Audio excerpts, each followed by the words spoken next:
안녕하세요, 여러분. 선생님하고 학생들이 많은 분 오셔서 감사합니다. 저는 또 하연 씨 수고하셨어요.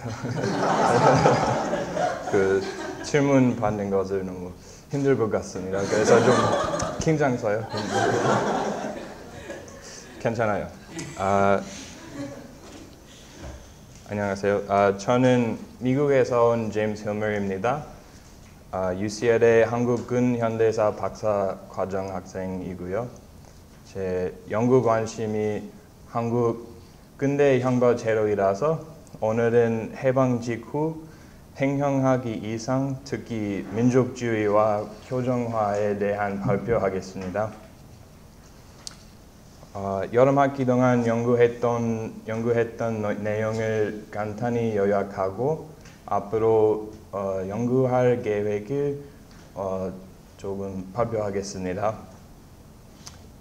사실은 여름 학기 동안 6주일 동안 구체적인 새로운 정보를 얻지는 못했지만 그 해방 후 형벌제도의 행정학 실행과 이론의 흐름을 정리해봤습니다.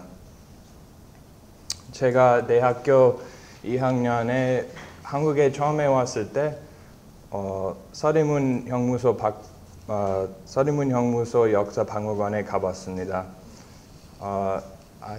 혹시 아시다시피 그 박물관이 해방부터 87년까지 아무것도 전시하지 않아서 제가 그 문제하고 질문이 연구했습니다. 해방부터 군사정권까지 형벌제도를 어떻게 발전됐는지를 알고 싶었습니다. 그래서 석사 과정 할 때 그 질문 연구했습니다. 미 군정 기록하고 보고서를 연구했지만 그 시기 미군정 입장만 검토했습니다. 그렇지만 제 논문의 결론의 내용을 다 한국인 학자 논문이나 법무부 자료를 참고한 것이었습니다. 그리고 기준 연구를 통해서 그 형벌제도를 어떻게 받아들인 과정을 대충 파악할 수 있습니다. 미군정은 해방 직후 조선 총독부의 형벌제도를 그대로 유지했습니다. 그래서 제가 독창적인 연구를 하기 위해서는 더 이론적으로 깊게 봐야 된다고 생각합니다. 그래서 다음과 같은 연구 질문들은 가지게 되었습니다. 우선 감옥 제도의 제도사를 넘어선 연구 과제 필요합니다. 첫 번째는 건국 과정 하에 행정학 이론과 실행, 특히 새로 건국된 나라에서 감옥의 역할이 뭐였는지 알고 싶습니다. 한국인 형벌제도와 관련된 사람들이 감옥의 역할을 어떻게 정당화했는지 알고 싶습니다. 특별히 행정학을 과학적인 기준으로 정당화했는지 아니면 민족주의 기준으로 정당화했는지 연구하려고 합니다. 해방 직후부터 박정희 정권까지 대한민국의 행정학에 대한 인식이 어떻게 변화했는지 연구하고 있습니다. 그래서 이번 여름학기 동안 해방 직후부터 건국까지 임시정부 형무원들이 교육적인 행정의 개념을 그 개념이 어떻게 드러냈는지 그 사례를 통해서 살펴봤습니다. 그러면 먼저 해방 이전의 행정학 흐름을 간단히 요약하겠습니다. 그 한말 시대 때 카보개혁 직후 1895년에 징역 처단 규례를 반포되었습니다. 징역 처단 규례에 따르면 조선시대의 정통적인 처벌 방식이 폐지되었습니다. 예를 들면 조선시대의 도형하고 유형을 폐지되었고 장형하고 대형이 징역형으로 바꿨습니다. 그리고 몇 년 후에는 1908년에 서리문 형무소하고 나중에 다른 일제시대의 대표적인 감옥시설을 신축되었습니다. 그리고 일제시대 때 20년에 조선 태형령이 폐지되었습니다. 물론 그 태형이 폐지되었지만 감옥 안에서 고문, 아시다시피 고문이 계속되었습니다.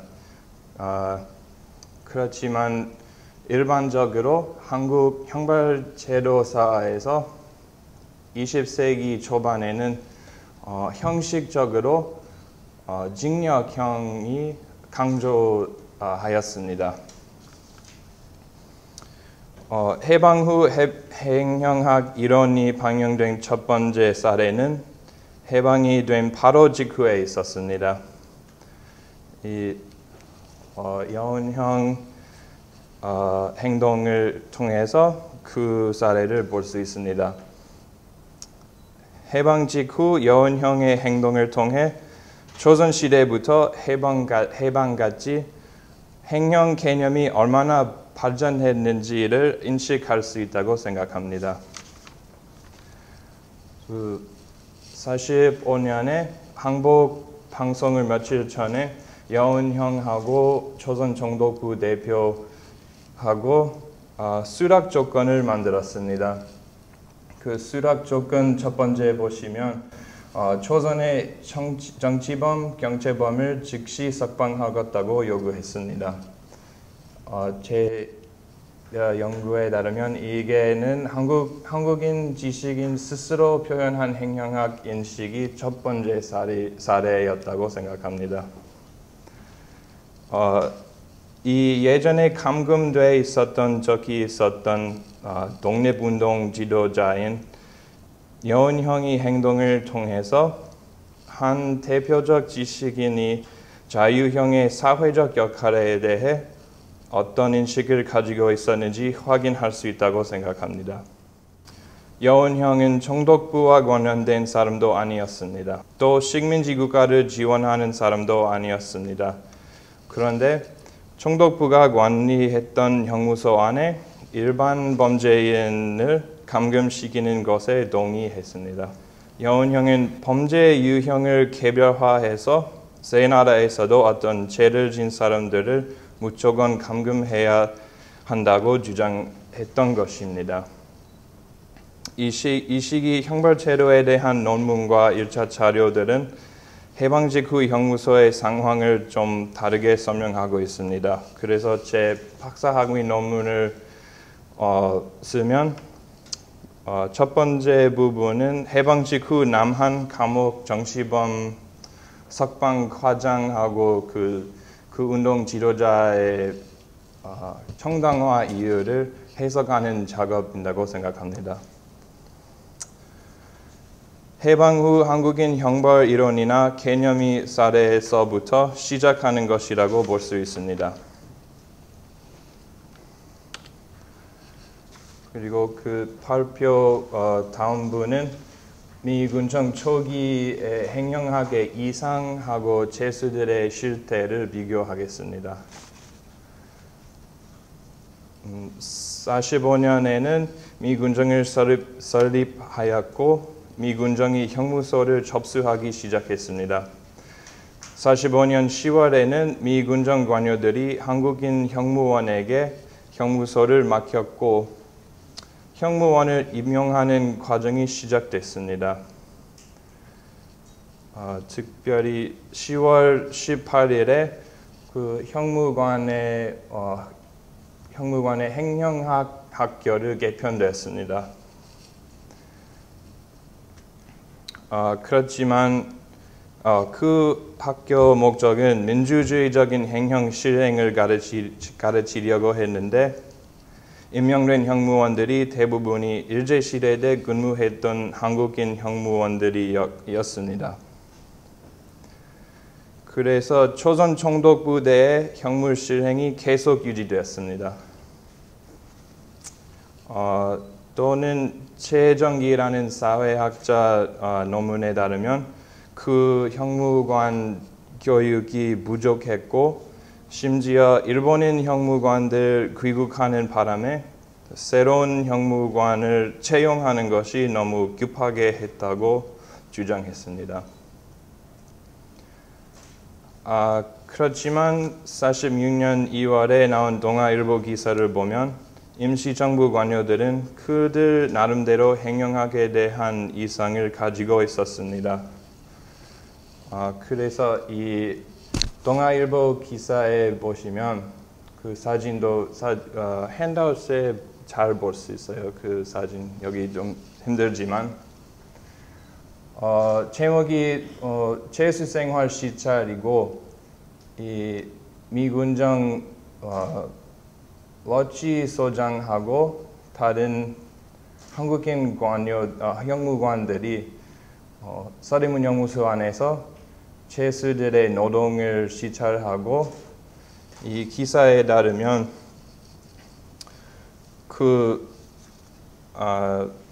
그들이 노동을 통해 사회로 복귀할 수 있다고 칭찬했습니다. 제 생각으로는 이 시찰 보도한 신문 기사가 재사회화의 가치를 강조하고 있다고 생각합니다. 기사에 따르면 구두나 다른 상품을 만드는 노동은 열심히 개과천선의 길을 향하여 일하는 것이었다고 했습니다.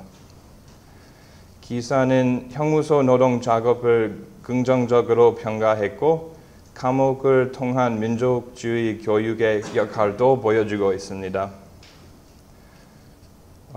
오늘 현재의 교정학 교과서와 논문도 그 시기 민족주의 행정학적인 이상을 묘사합니다. 해방 후 미군정 초기 형무관은 민족주의와 재사회화 가치를 가르치려고 했습니다. 형무관들이 새 나라에서 자기 자신의 역할을 정당화했음도 잘 나타나 있습니다. 다음의 기사를 보면 이런 것을 알 수 있습니다.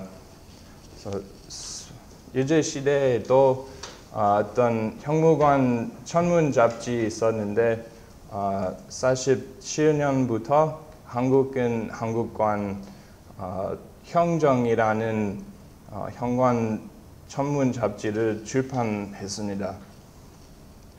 그 형정 잡지 안에서 47년에 어떤 한국인 형무관이 죽었습니다. 그리고 다른 동료 형무관이 사망 기사를 써줬습니다. 이 사망 기사에 보시면 동포로 대우하는 동시에 따뜻한 사람으로 대우하여 건국을 위하여 활약하도록 인도하는 것이 우리 형무관의 사명이라고 칭찬했습니다. 기사를 보면 형무관 근무를 민족주의적인 기준으로 정당화하고 있는 것을 알 수 있습니다. 그리고 이 길의 형무관이라는 직업에 대한 자부심과 행정학 전문화도 반영되었습니다. 미 군정 초기에 형벌제도 관료들이 교정화론과 재사회화론으로 형무업을 정당화했습니다. 동시에 남한인민위원회나 미군정에 대한 저항을 운동하고 있는 사람들이 진압하면서 형무직업의 민족주의적인 자부심도 표현했습니다. 그리고 그 형벌제도를 연구할 때 이론과 실행하고 이론과 실태를 변증법적으로 비평해야 합니다. 몇 명 한국 학자들이 해방 후 형벌제도의 실태를 파악하는 연구를 했습니다. 형무관 행정학의 이상과 달리 재수 대우가 매우 잔혹했고 형무소 시설이 부족했습니다. 46년에는 미 군정 판공 정책에 저항하고 시위했던 사람들이 감금되어서 사실은 일제시대 말기보다 재수 수용 인원이 증가했습니다. 이 박기준이라는 학자 논문에서 이 표를 나왔습니다. 표를 보시면 명확하게 수용 인원 증가를 볼 수 있습니다. 46년에 월마다 사람들이 시위했고 감금되어서 수용 인원이 빨리 증가했습니다. 재수들이 형무소 특별히 46년 10월에 전국 대규모 저항운동이 발생하였습니다. 인민위원회와 관련된 사람들이 많이 투옥됐습니다. 재수들이 형무소 시설 개선을 요구했고 어떤 극좌파 재수들이 집단 탈옥 사건을 주도했습니다. 46년에 대표적인 집단 탈옥 사건은 천주 형무소에서 하고 광주 형무소도 있었습니다. 미 군정 초기 관료들의 행정학 이론적 이상과 형무소 안에 있는 실태는 아주 달랐던 것을 알 수 있습니다. 여기까지가 제가 여름 학기 동안 연구한 해방 직후부터 미군정 말기까지 행정학의 실태였습니다. 그래서 앞으로 연구할 것을 조금 말씀드리겠습니다. 특별히 미군정 말기와 대한민국 제1공화국의 형벌제도에 대해서 계속 연구하려고 합니다. 특별히 한국은 스스로 만든 감옥시설과 그 행정학 교육을 어떻게 발전됐는지 알고 싶습니다.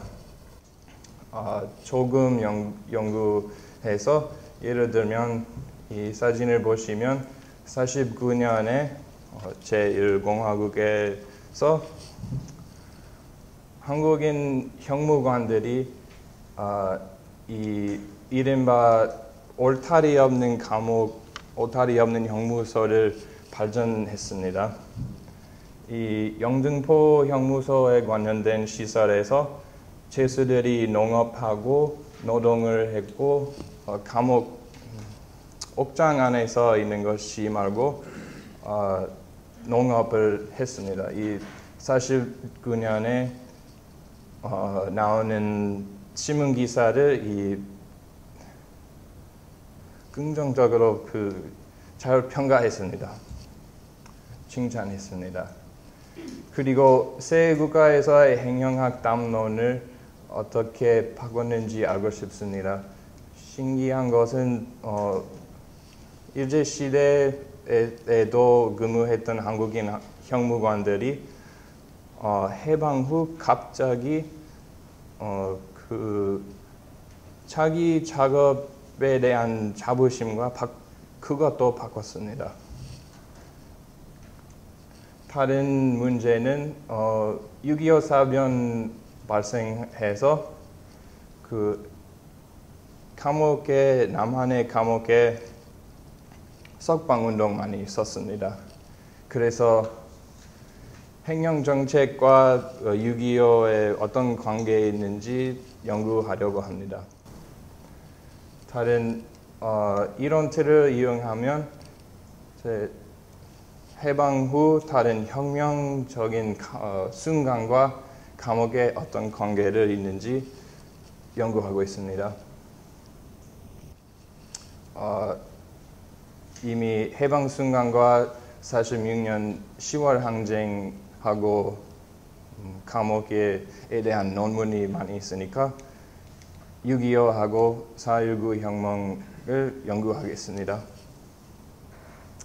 그렇지만 이 형벌 제도에 대해서 연구할 때 어떤 문제점을 많이 나왔습니다. 특별히 그 시기에 정치적인 맥락 복잡하고 문제 많고 어떤 사람들이 제 연구를 보시면 억압적인 형무원에 미화한다고 비판할 수 있습니다. 그렇지만 제 입장에서 보면 저는 그냥 형무관 주체성하고 자기한테 그 억압적인 직업을 어떻게 정당화했는지 알고 싶습니다. 그 제일 큰 문제는 죄수들의 목소리를 무시하는 것도 비판할 수 있습니다. 그렇지만 그 문제는 자료 부족 때문에 해결하는 게 어렵을 것 같습니다. 그렇지만 문학이나 신문기사 그 죄수들이 쓴 일기나 그런 자료 사용해야 됩니다. 그래서 문제 있어도 여기까지 연구했습니다. 감사합니다.